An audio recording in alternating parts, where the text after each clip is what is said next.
Seoul, South Korea, January 24, UPI. South Korea's conservative forces urged the government to request North Korea to suspend a major military parade that will likely take place on February 8, the day before the Pyeongchang Winter Olympics kickoff. This comes amid a partisan divide on whether the Pyeongchang Games will turn out to be a peaceful Olympics, as endorsed by the Liberal government, or a Pyongyang Olympics that legitimizes the Kim Jong-un regime. Right-wing Liberty Korea Party spokesman Chang Jo-won said Wednesday that the North is currently preparing for war with a nuclear parade on its Army Foundation Day and that its Olympic participation is a propaganda stunt for the regime.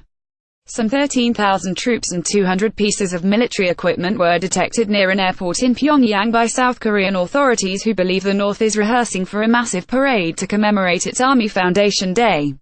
Chang criticized that the South Korean government cannot utter a word to the North on the matter when it had gone to the length of postponing the joint South Korea-United States military drills.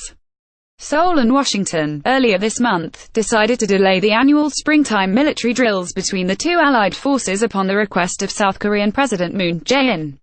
North Korea sees the joint exercises as a rehearsal for invasion and has been calling on the South to scrap them.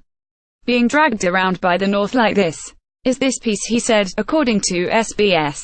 To turn the sporting event into a peaceful Olympics, the government must demand an immediate cancellation of the military parade, LKP members said. South Korea's most circulated newspaper Chosun Ilbo also remarked that Seoul officials appear to be showing a submissive attitude to the Pyongyang regime. It noted that a unification ministry spokesman evaded answering a question on whether the South would voice concerns to the North regarding its military parade. The spokesman reportedly responded, "The government is making efforts to maintain the stable situation on the Korean peninsula." When asked about North Korea's demand for punitive measures after South Korean conservative groups torched an image of Kim Jong-un and the North Korean flag, the ministry official said, "As an Olympic participant, the North must be treated with proper respect."